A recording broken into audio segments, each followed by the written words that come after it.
আমরা জানি যে উপমহাদেশের একজন বিশিষ্ট মুনাজির, রইসুল মুনাজিরিন ছিলেন মুহাম্মদ আমিন উকারাবি রাহমাতুল্লাহ আলাইহি।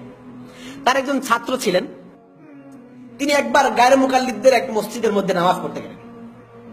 যাওয়ার পরে তিনি সেখানে গিয়ে দেখলেন যে সবাই বুকে হাত দিয়ে নামাজ পড়তেছে। নামাজের শেষে ওই ছাত্র ওই গায়রে মুকাল্লিদকে জিজ্ঞাসা করলেন যে, ভাই, আপনার কি পিতা মারা গেছে? গায়রে মুকাল্লিদ বা কথিত আহলে হাদিস ব্যক্তি বলতেছে যে, আমার পিতা মারা যাবে কেন? আমার পিতা তো জীবিত আছে।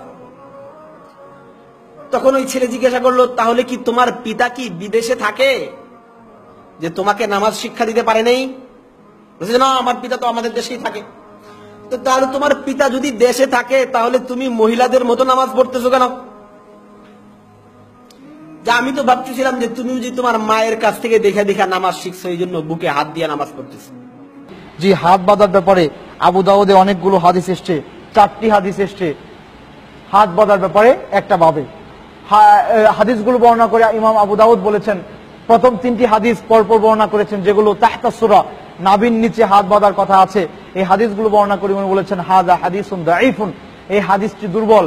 3টা হাদিসের সম্পর্কে উনি মন্তব্য করেছেন, এই 3টি হাদিস হচ্ছে দুর্বল হাদিস, হাদিসের সানাদে দুর্বলতা আছে।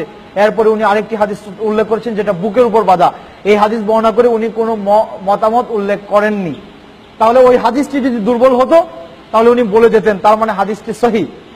আবু দাউদের হাদিস পড়ি, 1 নম্বর খণ্ড 755 নম্বর হাদিস আর 757 নম্বর হাদিস বলছে যে তোমরা হাত বাঁধবে নাভির নিচে। তবে এটা জয়ীফ হাদিস, এই দুটো জয়ীফ হাদিস, এটা বলেছেন ইমাম আবু দাউদ। আবু দাউদ 1 নম্বর খণ্ড 756 নম্বর হাদিস বলছে তোমরা নাভির উপরে হাত বাঁধো, এটার ভিত্তি জয়ীফ হাদিসটার চেয়ে বেশ শক্ত। কিন্তু পরের হাদিসটা আবু দাউদ 1 নম্বর খণ্ড 758 নম্বর হাদিস বলা হয়েছে যে নামাজ আদায় করার সময় তোমরা হাত বাঁধবে তোমাদের বুকের উপর। বলা হয়েছে এটা আরো শক্ত হাদিস, যদিও এটা মুরসাল হাদিস।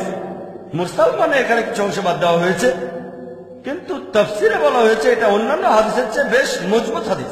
আপনারা যদি ইবনে খুজাইমার হাদিস পড়েন, সেখানেও বলা হয়েছে নবীজি সাল্লাল্লাহু আলাইহি সাল্লাম বুকের কাছে হাত বাঁধতেন। এমনকি এটাও একটা মুরসাল হাদিস, কিন্তু অন্যান্য হাদিসের পাশাপাশি শেখ নাসিরউদ্দিন আলবানী তিনি বলেছেন এটা সহিহ হাদিস।